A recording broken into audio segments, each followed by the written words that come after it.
Hi, everybody, and welcome back to our weekly conversation where we decide that the world has gone mad and we have to talk about it. Joining me today, of course, are Allie and Cari, and Jesse's joining us again. Yay! What's up, guys?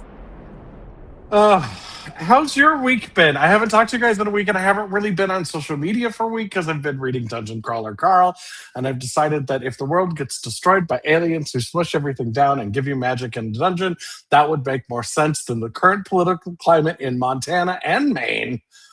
I don't know what's happening. Let's talk about it. I just want to go on Actually, record as saying, like, when the aliens come, like, when, capital when the aliens come, I will be that lady in Independence Day that was at the party on top of the Capitol Records building, like, hell yeah, bring it, brother. Well, Allie, didn't you hear the aliens already came and nobody cares because they're not covering our rent? uh, I choose to uh, believe that aliens find rent to be a bit antiquated. wouldn't that be nice? Oh boy. Not in the Dungeon Crawler Carl series, that's for sure. But Carrie, we got a win this week, didn't we? Mm. Bonner? Yeah. Yeah, Want to talk about Bonner. it? Mike. Everyone gives Mike, the property owner, Mike, some love. Woohoo! And this is why it matters when we show up and we're loud. And yes, we got to get mean. And yes, we got to get in their faces sometimes because they're gonna hear us eventually, right? Every approach, you don't have to do that way. You can do nice, whatever you want. But every approach, every time you open your mouth and you talk about data centers to these guys, it plants a seed. It plants a seed. And luckily with Mike, they planted so many seeds, the public, the meetings, showing up, that Mike's like, I can't do it. Yay! So Mike is my hero, absolute hero. Mm-hmm. Nice. But So also, like, we're not done. Like, we got to get those zoning regulations in because if we don't put it in writing, anything can change at any moment. right. And if it's just one simple thing where it's like, we don't want data centers, then they can say, well, we just removed that line from the MCA. So now data centers are allowed. And we got to make sure that it is specific, has all the controls in place, and does all the things. One of the things that I saw today, it involved the data center in Bonner as well, was Sam Forstag. One of his friends is a resident in that area, and he went to chat with her, and they were talking about, great, it's been stopped, great, it's been there, and his post was about how these are the things that we need in code to make sure, and it's not just for Montana, this is something we should be doing nationwide, because data centers aren't just destroying Montana, they are destroying the environment wherever they are. Everywhere. The one that's proposed in Salt Lake would raise the temperature an average of 10 degrees. And you think, oh, well, 10 degrees isn't that big a deal. It's 10 degrees Celsius, which for those of us who like to get our measurements in eagles per square flag, we don't know what that is, but that's quite a bit more than 10 degrees Fahrenheit. It's almost 23 degrees. I was going to say, didn't they say it was like a 26-degree swing? Yeah, it's a massive amount, and that would change the ability to go skiing in one of the most amazing mountains in the world. So, or mountain ranges, sorry, in the world. It's just astounding to me that people would allow this stuff. So, yes, we got a win in Bonner. You've got examples of like eminent domain on cemeteries now, because that's where they want to put data centers. You've got it with people's homes, people's neighborhoods. Like hold up, back up. They want eminent domain a cemetery. Did they not watch Poltergeist as kids? Exactly. That's what I thought too. I was like, get rid of the TVs in the home. Come on, ancestors, do your thing. Right? Exactly. Everybody's like, well, you've built a house in a cemetery. We built an entire country on a cemetery in some ways. Jesse, how's your week been? It's been peachy. No, we've gotten quite a bit done. Mainly working on the Shaft newspaper, which is a project that's sort of a side thing that I've been working on. Listening to everything everybody's doing in the Democratic Party with the division around Seth Bodnar, Alani's race, Sam's race a little bit, Brian's race. It's just looks like a giant clusterfuck right now, and every day a new story pops up. Yeah, You and know, none of them are also, I don't good. pause for a appreciate the second. Montana Democratic Party's stance on this one with Bodner. I really don't. Like at some point, we got to be like, we are Democrats. This is who the Democrat people, nominated. This is our Democrat candidate. And like as an executive board or the party, like that's who you stand by. I saw like a glimpse of it today. The Emily, what was it? Email or text? The And op-ed. Mhm. Oh, the and I'm just wait. I haven't seen this, so describe it. I don't know, she said it was to Seth and Bankhead, and it said, you guys need to meet up and figure this out. Oh. That's not from Emily. That was copied to her. That's from our legislative Dems. So legislative, I don't care who's ever named, whoever did it. I don't care. I still don't think that that's cool. I don't. We are Democrats. Why are we playing into this Bodner guy? That's what I don't understand. So whoever wrote the thing, whatever it was, I don't care.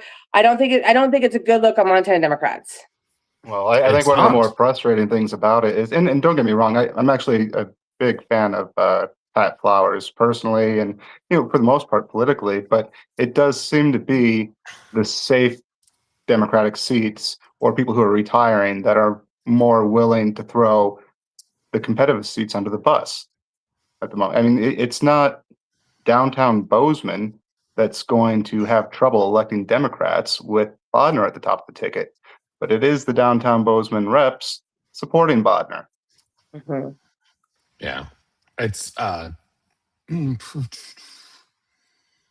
yeah. This is. I'm looking at it right now. It's Jill Cohener, Mike Fox, Tom France, Shelley Fiant, S.J. Howell, Connie Keogh, Jennifer Lynch, Marilyn Marler, Luke Muskovitz, Debo Powers, Josh Seckinger, Mark Thane, Paul Tuss, Janet Ellis, Ellie Boldman, Dave Fern, and Chris Pope. And to be fair in the letter, it looks like it's telling them to get together and fucking fight it out amongst themselves, but that puts the Democrats in a really weird position because we don't have the choice. I'm going to read you something really quick because this is something that I think people forget. What are they talking about? That's what the primary was for. I know, I get that. But also, this is the part that they're missing. I'm reading from the bylaws of the Montana Democratic Party. I'm on page 20, and I'm starting at line 6. In the event the Democratic Party shall have to nominate a candidate for a statewide office, the procedures for such nomination shall be as provided by this law. The state chair shall call a meeting of the Montana. It's not may, it's shall. And then there's a procedure for call the meeting, how many people, who's there, blah, blah, blah, who's involved. And then at the end, the state chair and secretary shall sign a certificate of nomination, naming the person selected and shall deliver the original to the secretary of state. Shall. The only way their letter makes sense is if they're trying to get Bodner to drop out, because if they're trying to get Alani to drop out, all that does is put us in the position of we have to pick somebody else to be in there. And Seth, in order to do that, has to drop out as an independent first and risk not being chosen. Because the Democratic Party will have electors there to choose someone. Now, they may be able to, whip up a bunch of votes, but I've met Democrats that are Montanans. I've met every Montanan that's like this. We have a slight case of ODD, oppositional defiant disorder. And that means if you tell us I have to do something, you have to do something, our first response is, the fuck? I don't think I do. I don't have to do anything. Right? I don't think that's going to play out the way they want. So I just want to know the thinking behind it because I'm just confused. Disappointed, angry, and confused. Yeah, and I think that's really an important point to zone in on, right, Kevin, is that you are feeling what so many people are feeling, whether they're Democrat, Republican, or otherwise. Montanans are, at this point, so disgusted with how this race is going down that is why we're seeing these scrambles, right? There is nothing but a bunch of game playing going on. I mean, little Johnny Tester had to come out today and say, I don't understand why you're not attacking Kurt Alme. What's the matter with the Democrats? Why are you going after Seth Bodner instead of Kurt Alme? I'm like, listen, dude, I don't know. Everybody seems to think they're playing 4D chess, and listen, maybe they are.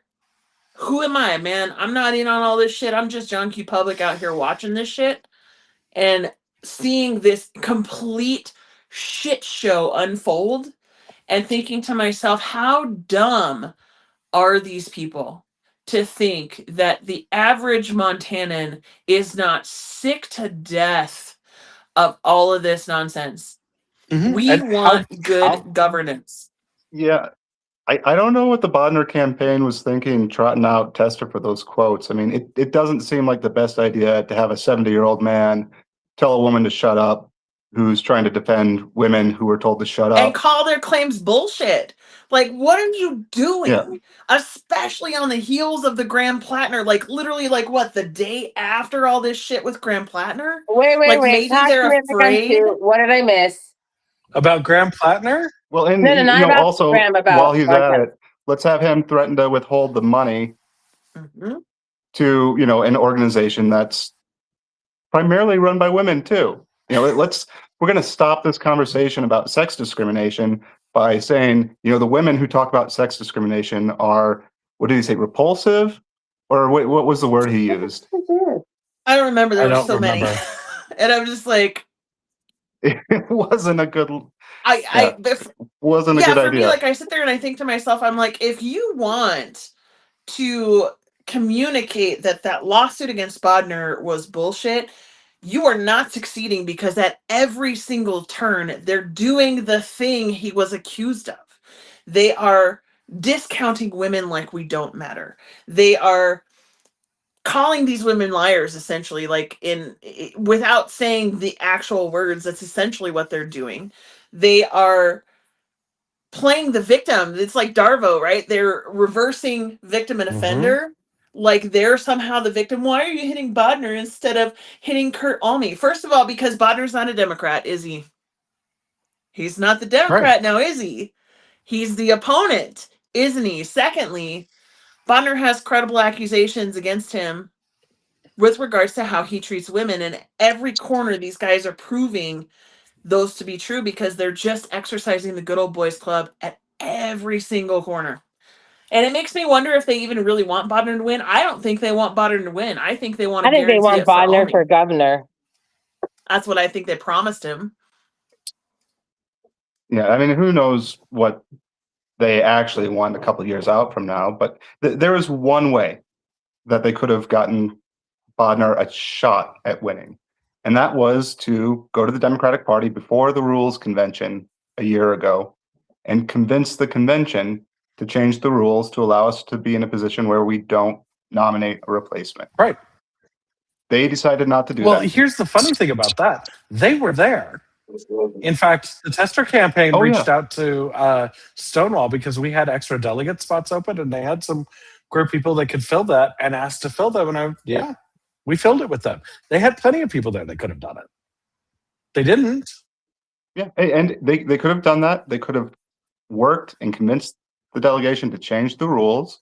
Then they could have approached the candidates and asked them to withdraw. And we could have chosen not to field a candidate. Mm-hmm. But now that's the only way an independent has a chance.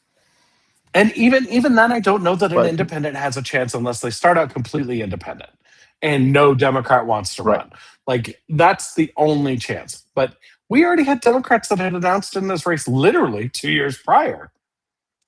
I mean, Riley had announced that she was going to be in this race and that she was in it to win it the day after the election in 2024. Like, she did the write-in campaign for the Eastern District, and then she stepped up for it. Mm-hmm. So that is a lovely blue ceiling, Cari. I know. I'm trying to get my stupid computer. My not so kind description of what's happening is it really does seem like you have a bunch of coked out consultants conning butthurt boomers. Yeah. Coked out consultants conning butthurt boomers. Well, isn't it weird to see now the Democratic side catch on to the grift of the Republican side? Because that's what it is, essentially, is it's just one big grift. And I can't, like, to me, the only way that I see any way out of Alme winning this whole race is for enough Montanans to be pissed off enough that they will somehow coalesce together and put in a write-in candidate that is absolutely unaffiliated on every level. That's like, I don't know necessarily, it wouldn't have to necessarily be an actual independent, but it would have to be somebody that is so far removed from this whole scheme and that everybody knows and trusts. Except they can't, because a write-in candidate, because of changes in the last legislative session, a write-in candidate has to be announced by the filing deadline. So you can't. That's why there were no write-in lines August 8th, on. August 5th. I Nope. called about this. Yeah, I called about this. Trust and believe. I did too, because I asked why there were no write-in lines. Well, on your primary ballot, that makes sense. But on your general ballot is when you're going to get the write-ins. They still have to announce. Okay, by August 5th. By August 5th. All right. Well, I've got Pride to do that week, so I'll be busy. But that's why, yeah, I'm always like trying to find someone to like, you know, go after Zolikoff, Daniel Zolikoff, because he's running unopposed. Mm. Well, I think it's important too that we kind of take a macro approach to this, right? Like this whole scheme from the tester camp and whomever else is on board with it, several big names evidently now, they are buying all three races at this point, right? They have literally bought all three races with the amount of money that they are of the federal races. With the amount Eastern, of Western, money, and Senate? Yeah. When you look at the amount of money that they are pumping in to all three of those, you can look, obviously we see it in the Senate race. We've been talking about it for eons. That's like the story, the never ending story. You can see it even in the Western race. You know what I mean? You can see it with Forstag and the other candidates there. You can now see it in the Eastern race with them endorsing Eisenhower and him pulling in money now. So it's a situation where at some point Montanans, and I say this all the time and I'm going to say it again, at some point Montanans have to choose each other over the money. Yeah. What that point is, I don't know. When that'll happen, I don't know. Do I think it will happen? Yes. I have enough faith in people.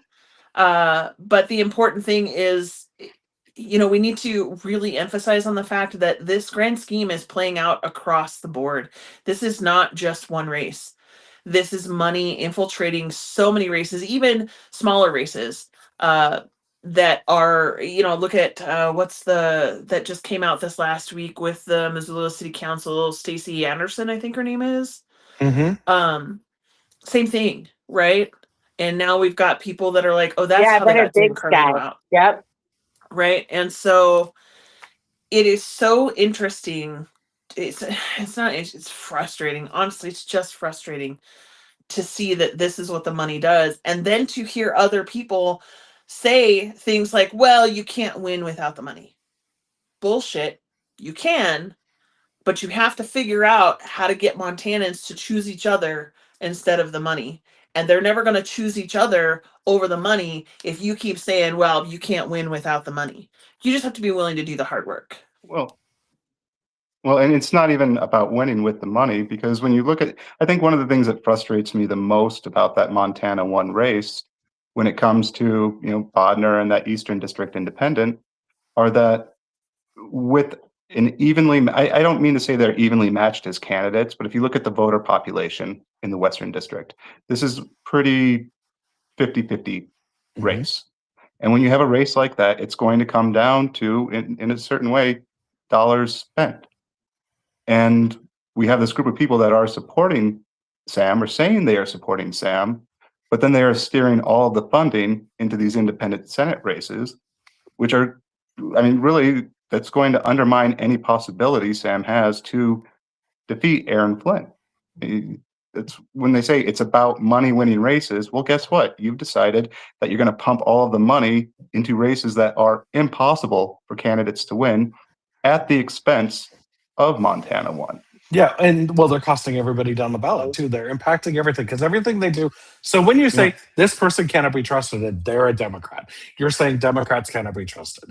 And so if you do it at the Senate level, you're talking about MTO 1 and 2, you're talking about the State House, you're talking about the State Senate, you're talking about the PSC, you're talking about all of them, because they all have a D behind their name.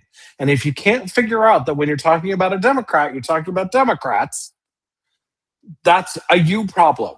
And these people that think that, oh, well, we could have an independent in there. You know what? Fine. If you want an independent voice in there, let them run as an independent, but they don't get any support from the party. They shouldn't be using XBlue. They shouldn't have access to Democratic resources. And any Democrat that's supporting them, fine, but shut up about being a Democrat because they're not. And don't sit on the You're chasing executive an board. independent. Yeah, and don't sit on the executive board. Who's ever on the fucking executive board that gets in there and goes, well, I think we should support the best candidate. Great. Then you need to leave the executive board because we had the primary. You think the best candidate lost and you can't fall in line to be a good Democrat and get the rest of us elected? Then get the fuck off the board. We have better things to do. Yep. We have better things to do. And I would like to point out, Cari, while I don't have your face on there, I think your ceiling is actually a really good representation of what's going on with the Democratic Party, because there's a lot of painting things blue and not getting it accomplished. No, you don't have to do that in a garage. You don't do that in a garage. You just get it to like the zone. And then it's like, this is the zone. See? My stupid tripod thing broke this week. Oh no. So I was out getting signatures and it broke. So that's why I'm like struggling. The struggle bus. Okay. Okay, so wait, hold on. John Tester said something today. Mm-hmm. Okay, there was a Missoulian article that came out, and he had lots of quotes in it. Okay, thank you. Mm-hmm. Yeah, let me see if I can find the quotes. Oh, he didn't say he said he was disgusted. He found it disgusting that they were focusing on Seth. I'm sorry, you find a woman having a conversation about sex discrimination. Here's what he said. I'll quote it. The bottom line here is that Seth Bodnar is in play. He deserves to be criticized and commended by people that feel that way, but it never ceases to amaze me that we have some people, including the executive director of the Montana Democratic Party, who published an editorial based on bullshit and writes it as if it's fact. It doesn't say one word about Kurt Alme, Tester said in an interview. Yeah, because she only has so much space in the paper. So you run a paper, right, Jesse? How much column length do you give to any one person to write an op-ed? Right, she's got probably 400 to 500 words, and she's going to get one a month. So her next one can be about Kurt Alme and the fact that he lets cops rape children. That's fine. Yeah. But, she had to pick one topic. Frustrating. Just frustrating. I do love the fact that I have to come clean. I am not the biggest Brian Schweitzer fan. I think he was a good governor. He drives me up a wall sometimes with some of the things he does. And he knows this. He's seen me for years. And we have this weird relationship. Like, we could talk and joke around, but I think he thinks I'm a moron and whatever. So, I'm not his biggest fan. I'm not an enemy by any means of any stretch of the imagination either. And I'm looking at his quote and I'm like, how is he the adult in the room? Like, exactly. He loves being bombastic and being the one who, like, when he met my mom worked at the Capitol in the SOS office. When he met her for the first time, he pulled 5 bullets out of his pocket. And he's like, just in case we need them later. I'm like, what? My mom was like, oh, okay. Rolls her eyes and continues on with teaching about notary, which is a thing. And I remember hearing that because I just moved back to Montana and I was like, what the fuck is this? But he's the one who's looking at this going, no, he should have run as a Democrat. He ultimately is pretty much a middle-of-the-road Democrat. He's not very progressive, but he's not Republican. He's not against queer people. He seems a little bit sexist and probably needs to get his act together on that one. But for the most part, seems like he's got some pretty common sense ideas on shit, right? That's a Democrat. He's not nuts. Run as a Democrat. Well, and his surprise that, like, why are Tester and Baucus surprised that they're not being supported? These people that spent the last 30 years of their lives donating thousands and thousands of hours to your campaigns and working on your behalf are upset that, you're not supporting the cause that we've worked so hard on your behalf for any longer. I think there's a lot of legitimate reasons for people to be upset with Tester and Baucus. Absolutely. Right, and here's the thing. And I'm like, everybody bitches you lost, and everybody bitches that we don't have a bench. Well, the people in charge, the people that are elected and lead the party, they should be building the bench. And as you leave an elected, because, say you retire or you lose an election, great. That doesn't end what you can do for the party, and that doesn't end how you can affect things. You can become an elder statesperson and do amazing things. And we have people that should be the elder statespeople of the Montana Democratic. We got Nancy Keenan, John Tester, Max Baucus, Bryce Bennett stepped in it today. All of them could be helping to build a bench by convincing more people to run, educating them on what they need to do, teaching them how to give speeches, because, dear God, please learn how to give a goddamn speech. But they don't. And instead, they're doing this where they're like, oh, well, it's important that we get somebody who's going to support Montana. Yeah, Democrats support Montana. That's what we do. I don't get it. So I'm a little frustrated. I just don't get where we have loyalty. We're kind of like the Trumpers a little bit on this one, because the people that are staying loyal to this shit with the independents are the ones that are like, I just like Tester. That is that not putting a one man over your party? Is that not? I mean, like, give me a break. Tester did not walk on water. And if you look at the people that Tester surrounded himself with and still surround himself with, they're not the nicest of guys. So your little tangent that you had about Seth Bodnar, Kev, I don't see that. I don't see a good guy underneath this all. I see an asshole who got an easy pass to run for U.S. Senate. That's what I see. It's fair. And I mean, I'm giving a hell of a lot of a benefit of doubt with what I said.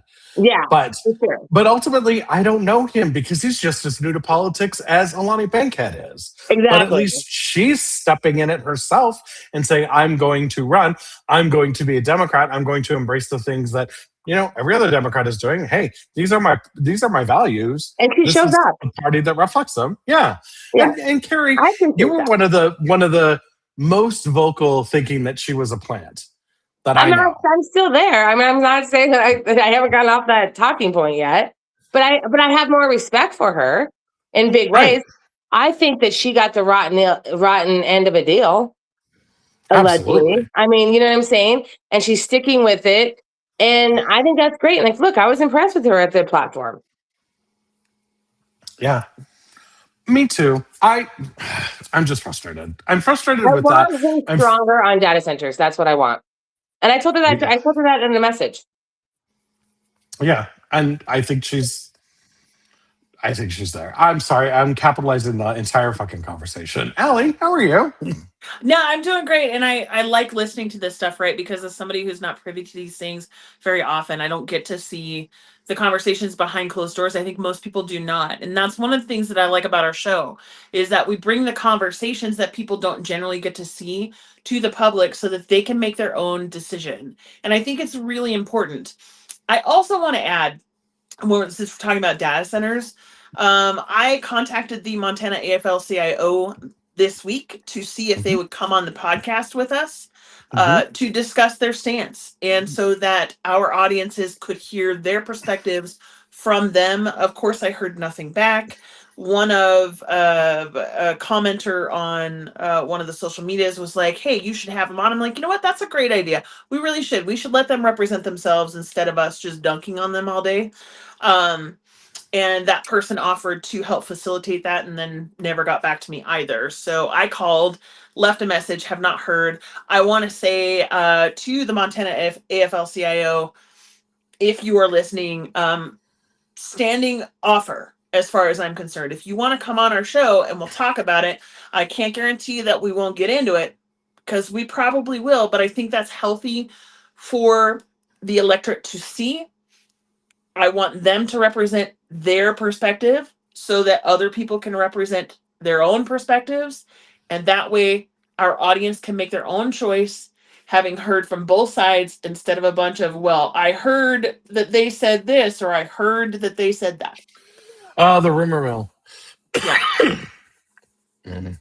No, I love it. So, here's the thing, Allie. If they don't do this, I'll just have another meeting and they'll come to do an informational picket on me. And then we'll get them there. Go. And then we'll just do it guerrilla style where we're like doing it on the street. Like, you know what I mean? Yeah. Man on the street. What's up, Jesse? Well, I think some of the pushback that you saw over the last week was this idea that it's not the AFL-CIO, it's the individual labor unions within the AFL-CIO that really have these, that really want to promote the data centers, which, I understand that, stringing together short-term job after short-term job is a lot of what they do. But it's not those individual labor unions that are lobbying the party. It's not the individual labor unions that have the ability to cut off the funding to the Democratic Party. That's the AFL-CIO. It's the AFL-CIO that has voting representation at the convention, not, Local 33. Yeah, you would think Sorry, that they Local would 33 want to is my send grandpa's somebody back in over. Iowa, not Right. actually the one. Local 30, That's I a think plumbers it is, union. or whatever. 41. Local 33 definitely doesn't have representation. Yeah, they don't. Right. That's a plumbers union in Sioux City, Iowa. There you go. But yeah, I think it's important, like you would think that they would want to send somebody over to at least somehow represent them well. And they just decided, I guess, not to, which is fine, fine and dandy, whatever, do what you need to do. I will continue to reach out to see if that we can bring somebody on. Directly. What's that, Cari? Call Amanda Frickle directly. There you go. I've got Erin Foley's number too, so I thought about maybe giving her a call and saying, hey, let's show our audience the two sides of this issue. Let's let them have a view of the conversation and the raw conversation, what it's like, and see how our representatives and the people around this issue are battling for the soul of Montana. Yeah. I think it'd be a great so idea. let's go to an issue that isn't ours, a Senate race where somebody's going to have to drop out and the Democrats are going to have to replace them. Let's talk about Maine. So, one of the things that I actually saw today, so just to catch up everybody, make sure we're all in or at least have the bits of this one. Graham Plattner, there's been another credible accusation of sexual assault made against him. Pretty much everybody in the Democratic establishment and the floating independent establishment, which is, of course, Bernie Sanders and Angus King, have removed all of their endorsements of him. So it looks, and the DSCC is saying they're not going to spend any more money in there, which is actually, they're not going to support someone who's credibly accused of sexual assault, because it puts us, we're not part of the Epstein class. We're actually the working class. We're the people of the world, which is a great message for the Democrats. I think it would be one of those times where the DSCC could step up and not really spend a lot of money and just pull up and say, hey, we're not supporting somebody who's credibly accused of sexual assault. We're not supporting somebody who's actually settled a lawsuit with sex discrimination. We're going to support Alani Bankhead a little bit, who put those people away. So, her job was putting away sex predators and sex pests. Right. We're going to Does the support that DSCC person. actually have these values, or are they Yeah, just how saying did that they this go time from because it's Maine back to convenient and what they Montana? wanted anyway? Right. So I find it's interesting because the Maine processes mirror the Montana processes a lot. Like, the campaign doesn't have any say in anything. The state party calls a convention. They have their the party of the whole actually does the voting on who's going to replace them on the ballot. If it happens, and they have to have it done in the next 3 weeks, it's a lot. And I think it'll be interesting to see how it plays out there. What I do find interesting is when Graham first came on the scene, when I was first made aware of him, it was before even the tattoo scandal, which happened in November? Is that right? Anyway. Something like that. Yeah. Mm-hmm. And he seemed like down to earth, oyster, he's a Maine fisherman of some sort, and spoke really well on the topics, had good ideas, did all the things. And I was like, this is a great candidate. And then the Nazi tattoo came out. I'm like, it's old, people change. He's getting it covered up. He said he didn't know. I'll take it. Then the first of the sexual assaults. I'm like, nope, can't do this anymore. But I'm not going to, I'm not in Maine. I really want Susan Collins gone. I don't think the Mills, the governor, was the right candidate to step in. She's as old as Biden and Trump. Like, find somebody else that's younger to step in there. And then, he won the primary. And I'm like, okay, this is who they're going with. Great. It's not my state. It's not my run. I guess we'll deal with it. And then this comes up, and it's like, oh my God. Here's the thing. If you're going to run for office, and this is just a note to everybody, Republican, Independent, Democrat, it doesn't matter. If you're going to run for office, do your own self-oppo. Find out all the shit that you did. I'm going to tell you right now, I don't remember everything from 28 to 36. I worked at a gay club. I can tell you there's a lot of interesting things in there. And you can bring it up with me, but here's the thing. I learned from it. I grew from it. I got better. I became a better person.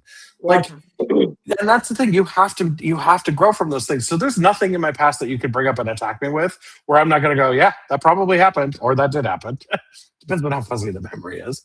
But here's what I learned from it. Here's how I've changed. You can't. All of the dirt in my life is dirt that I picked up and put in bags and did therapy on. So if you haven't done that and you're running for office, you're setting yourself up to become another Plattner. They will find stuff on you. They will find the people to tell the stories about what you did, and you will have to face them. And if you're too fucking dumb to already have those scripts in place, then you shouldn't run. Just don't do that to yourself. I like Hope Wall's take on it, right? Hope Walls came out and she said, listen, she's like, this man was vetted. She's like, when I was vetted, when my dad was vice president, it was so incredibly intrusive. She's like, these people knew and they decided to go with him anyway. And I happen to agree. I just don't understand how you could trot out these scandals and then just automatically, this one came out of left field. And then you see the guy who's like, well, it just wasn't on the report. And you see how he handles that interview and you know he's lying. Allie, I'm going to push back on that because who do you think vetted him? The Maine Democratic Party doesn't do any more vetting than the Montana Democratic Party does. You can run as a Democrat, you sign up to run. That's it. Yeah, but I have a hard time believing that the National Democratic Party didn't have something to do because they've pinned so much of their hopes on him to flip the Senate. Like, this seat is supposed to be the one that flips the Senate.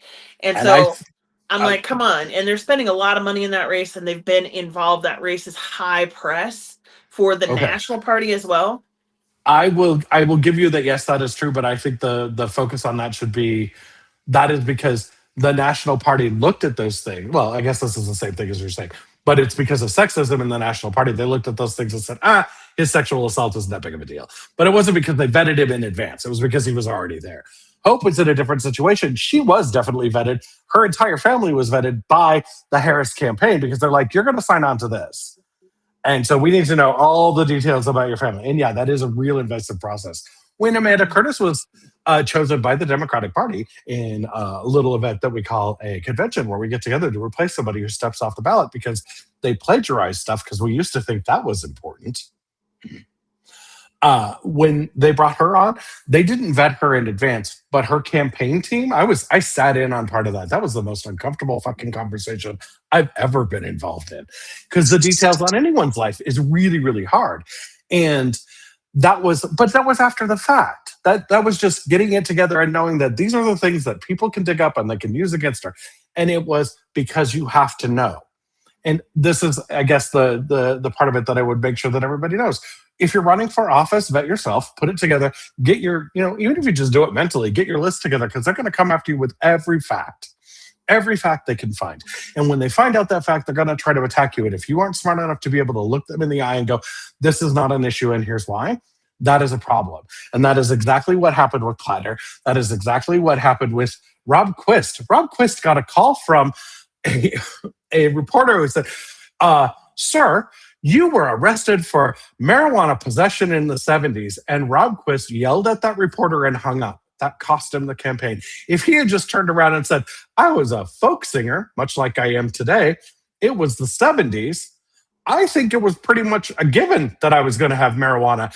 Also, it's legal now. What the fuck is wrong with you? And let's not act like weed back then is anything like weed today. Right. Like, let's just be honest. Also get it together. Like a folk singer in the 70s had weed. Oh, news at 11. And that's the best you can do? Like, yeah. Mm-hmm. Right. But because he wasn't prepared for somebody to bring that up, he didn't turn around and go, yeah, I had it. It should have been legal then. That's why it's legal now. Let's talk about cost of healthcare, cost of housing, cost of groceries. What are you on? Why are you calling me with this? How is that news? Mm-hmm. That's what it should have been. And he didn't do that. That's a really great point. Like, how you field these, the pushback really matters, right? Mm-hmm. And that is where I think a lot of candidates tend to fall, because they get caught off guard, and then they have to they freak out. They have to field this thing from out of left field. They weren't expecting it, and most people would get defensive. I think that's fair. But if you're going to be a politician, if you're going to be in this arena for this job, you have to be able to take those situations and make something usable or feasible for the people out of them. You cannot get automatically defensive. It reminds me of when I called up the local over there in Butte, I think it's the local 41 or whatever, in Butte, just to say, hey, you know what? I'm just asking you guys to reconsider this data center thing and your support for it. As Oh yeah, the you know, banners. please stand with Montanans. And the response that I got on that was so horrendous. I was like, I hope you are not letting this man do any speaking publicly for you at all. That is Because, how I was treated at the convention by those assholes. yeah. It was crazy. But that's, then again, that's the good old boys club for you, right? Like, and Yes, that's where we're at. absolutely.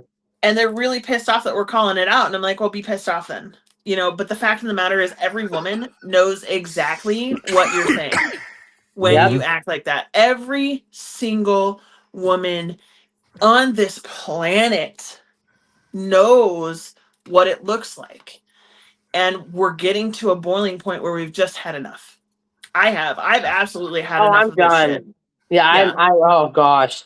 As a woman, I mean, data centers aside, shenanigans aside, as a woman, the way that they are treating women throughout this race, the way they treated Riley, the way they're treating Alani, the way they're treating Emily Marburger for speaking up against Seth Bodner, is absolutely pissing The way me. they're treating Shannon, the way they're treating some of the women members of the board that are standing up. I will say, though, that Shannon's response, I thought, was pretty tone deaf, because her response in that article today was basically, well, people just aren't being nice anymore, so we can't talk. Respectability politics is not going to work. That was in response to the signal chat. Yes. That people were supposed to be nice and some people got very not nice. She didn't say they can't talk, so. Yeah, but she shut it down. And it's like, you guys, listen, we have to be able to say things to each other that might hurt our feelings, but still come back to the table.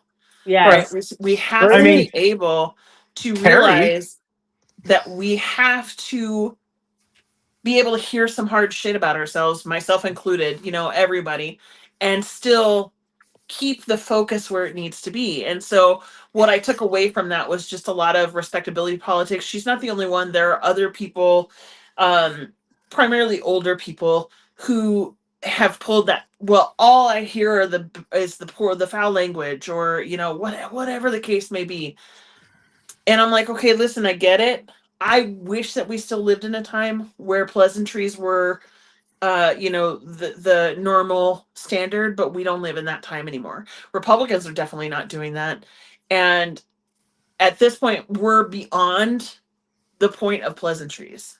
We have to tell the blunt truth to get it through to people. Wake up. Wake up. Mm-hmm. Yeah. It's so frustrating. Mm-hmm. But anyway, just the way that women are being treated altogether, if they would have done themselves such a huge favor if they, number one, would not have ignored Alani Bankhead or Riley Neal, or treated either one of them the way that they did. They would have done themselves a big favor if they would have treated these allegations differently, instead of pretending like these women don't exist, instead of pretending like these things didn't happen, or pretending like the last lawsuit didn't exist.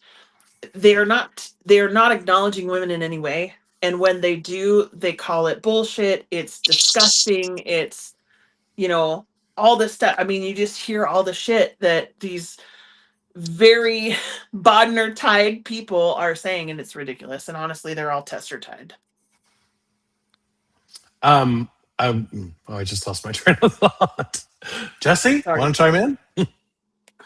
Well, I mean, it just reminded me a little bit of, a totally different issue, still sex harassment related, but with the Windy Boy being pulled into that campaign, there were a number of Democrats who knew exactly what the rumors were about Jonathan, and publicly in the press talked about how great he would be for the campaign, specifically recruiting him into that race.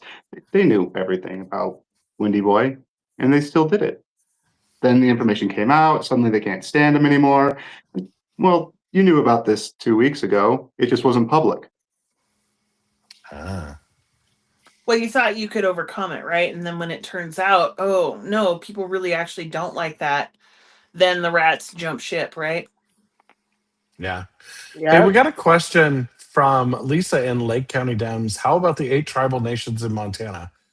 I love this feature. I get to put that in so people can see it. Oh, that's fantastic. Yeah. And let's see. Hey, Lisa, what do you want to know about them? I think that's really, honestly, I think I like the direction of that as well, because I saw a clip of Bogner went to the Arley Powwow this last weekend, and he spoke there, and the arena was empty, nobody was there, and it just, to me, it spoke to how tone deaf he is when it comes to even the most minutia laden things regarding anything, really. I'm like, you don't know that grand entry at a powwow is at 1 and 7? Like pretty much every powwow, it's like basically at 1 p.m. and 7 p.m. That's when the people are there. You don't know how to conduct yourself with respect when you're at a tribal nations powwow. Like, that's gross. Yeah, I mean, there does seem to be a feeling that I've heard from a lot of people within those communities who are active in state politics that the Democratic Party really only seems to care about 6 months before every election. Yep. And that's the extent of it. Much more colorful language was used by a few people when it was explained to me, but there's a lot of disenfranchised, and honestly, because of that, skeptical voters in those nations, and that's for a very good reason.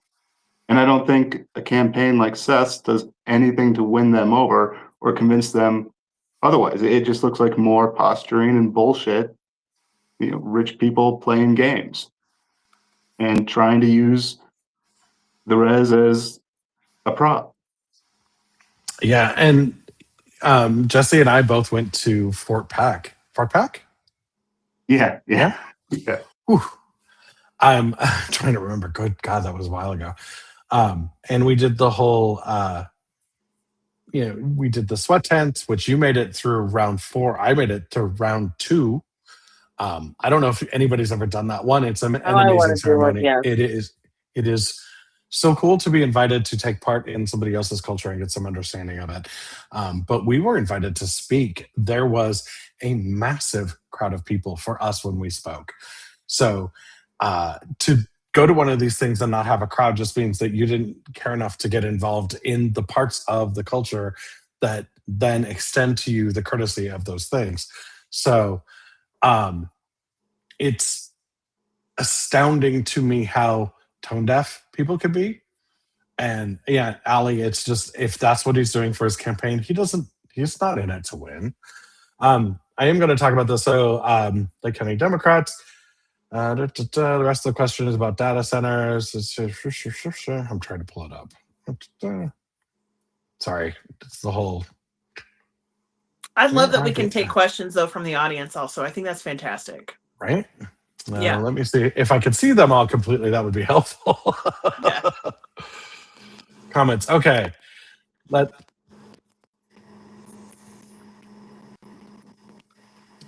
it is. How about the 8 tribal nations in Montana regarding data centers? Talking to CSKT, asking for a public message. Oh, okay. So Lisa's asking what it is that we should be, I guess, getting the public to talk about with the tribal nations. I'm hoping the tribal nations have figured out that this would be very bad for them as well. I don't know many details on it. Cari, have you talked to tribal leaders at all about data centers yet? Yeah, Crystal, I want to say Sitbull. I apologize if it's been a while, but Honor the Earth is the organization that she runs out. I want to say out of, I want to say Deer Lodge, and I'm probably wrong, and I apologize if I am wrong. But she's running a really great, strong message about against that data centers. And she does presentations, and they're super good presentations. Cool. We might probably want to get her in touch with the Lake County Democrats so that they can get that, because Lake County, 3/4 of the county is on tribal land. So if the commissioners are conflicting with tribal leaders or vice versa, that can cause some problems. Yeah. Which that's an interesting thing. Okay, so I'm going to divert the conversation a little bit. There was a treaty that was signed. Well, we signed a lot of them, and we kind of ignore them because white people. But one of the things that's interesting about the treaties in Montana is that tribal lands are not supposed to be subdivided by the state, and yet they are because county lines cross between them. And I don't know how that's legal. And I think the tribal land should kick up a little lawsuit and say, hey, you can have your counties, but tribal lands are tribal lands, and counties are peers effectively to them. So don't subdivide our lands. This is how it's going to be. I think that would be the smarter way to do it. Thoughts on that? Anyone? No? Okay, we'll continue on. Yeah, no, I think that would be a great idea. Like it is unreal to me to see how tone deaf people can be to so many of the issues that so many people have been talking about. And one of those things for the longest time has been tribal issues around tribal sovereignty, around tribal land. One thing I think for sure is that we could take a lot of lessons from tribal communities about how to defend our land against data centers. I think we could collaborate very well with tribal communities to stave off a lot of these data centers, because not only do they have the experience of constantly having to defend their land against the US government, not only do they constantly have to defend their water rights and so on and so forth.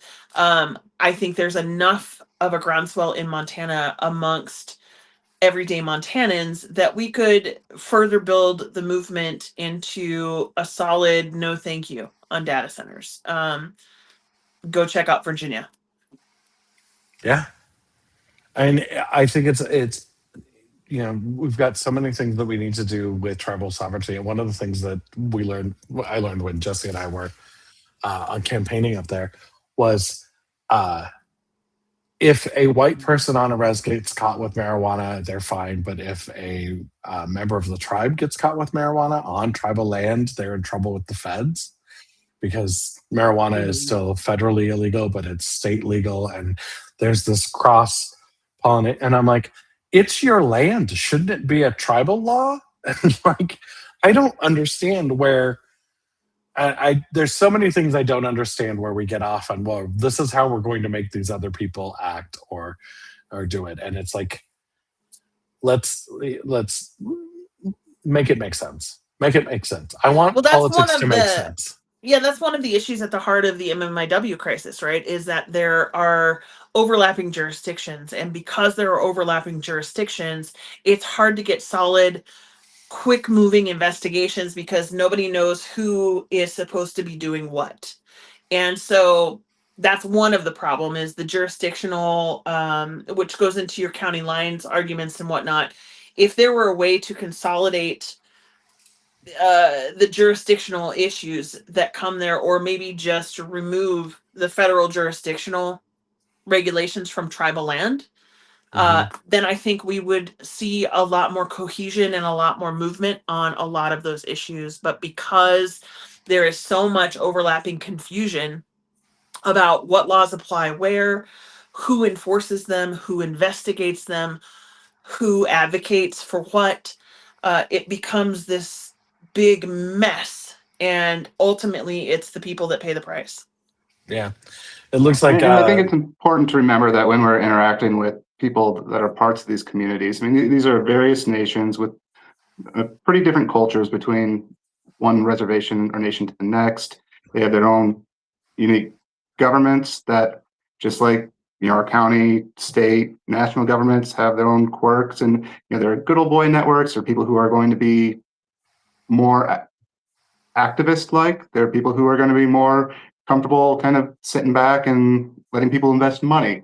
And so it's really just, you're going to see similar divides within a lot of those communities to what we're seeing in the rest of the state too.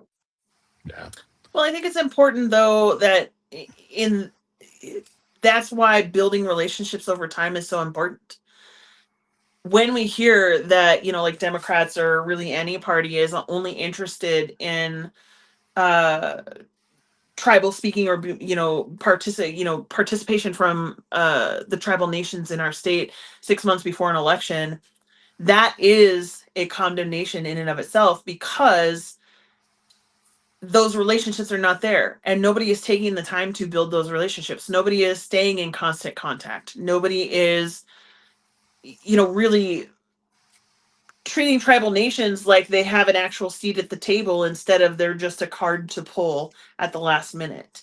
And that's not right, because if anybody, especially on the Democratic side, if anybody is going to be a strong force for how to beat this bullshit that's going on with the Republicans, it's gonna be the tribal nations. They know the fight. They know who they're dealing with intimately on this same level. They understand this. And I think they deserve all of us to build relationships over time and not just when we need something from them. Yeah. And that's one of the things that I think comes from building a bench and doing the right thing with the party is, grassroots outreach is literally feet on the ground, go out to the doors, knock on them, talk to your neighbors. We're coming up on the end of the hour. And one of the things I really love about talking to all of you, and Jesse, thank you for joining us again, is that we all kind of approach things from different perspectives. But at the end of the day, all of us, even when we disagree, we know, hey, these are my allies. And in 70% of the time, we agree on stuff. And that's pretty fucking amazing. We could work together. And I hope the rest of our leadership in the Montana Democratic Party and in the progressive people of Montana can do that as well. It's not that hard to swallow your pride and just say, hey, I can't do this alone. Let's build something. And, so Cari, I think you need to reach out to the Lake County Democrats and make sure that they got all the information from you, because you have so many details. And I know you post them all on TikTok, but get them to them, because it looks like CSKT is asking for public comment and wants to know a little bit more about it, because they're going to make some sort of decision. I don't know exactly what it is, but Lisa at Lake County Democrats can definitely hook you up. If you don't have their contact information, I'll give it to you after the show. For people that are just watching, I hope you tune in every week, because we're not going to have really long discussions. I don't want this to be a 3-hour thing, mostly because my brain will fucking melt. And send us questions that you have. Oh, she just put it in the chat. It's Lake County MTDems@gmail.com. But if you have questions, or if you see something that's happening and you want to know why, if you want to have a conversation about it, you can join us on the show. We obviously can send you a link. You can join us anytime. We're happy to have people come on and talk about what's happening. If we're going to build from the grassroots, we got to start with the people. So, and I like having fun when I talk about politics, but I'm so frustrated right now. I just literally want to start slapping people, and I can't because shit splatters. So, I think we all need to get a Weeble Wobble in our respective studios, so that we can collectively punch our Weeble Wobbles that fall over but don't fall down. How does that go? I don't know. They weeble, they wobble, but they don't fall down. There you go. Yes, that's what's taking up room in my brain. An ad from the 70s. Yay. You're welcome. Yo, thank you so much. I'd like to keep these short. I like to keep these under an hour, because then I can rebroadcast them. So I'm going to call it. Thank you all for joining us. Lisa, thank you for chiming in. You can chat on any of the systems. We can pull the chat up. We will have the conversation about whatever you bring to us. We're always happy to talk about it. Jesse, thank you for joining us. Cari and Allie are my co-hosts with this. It's been an awesome time. Thank you so much for being here. And let's call it a show. Thanks. Bye.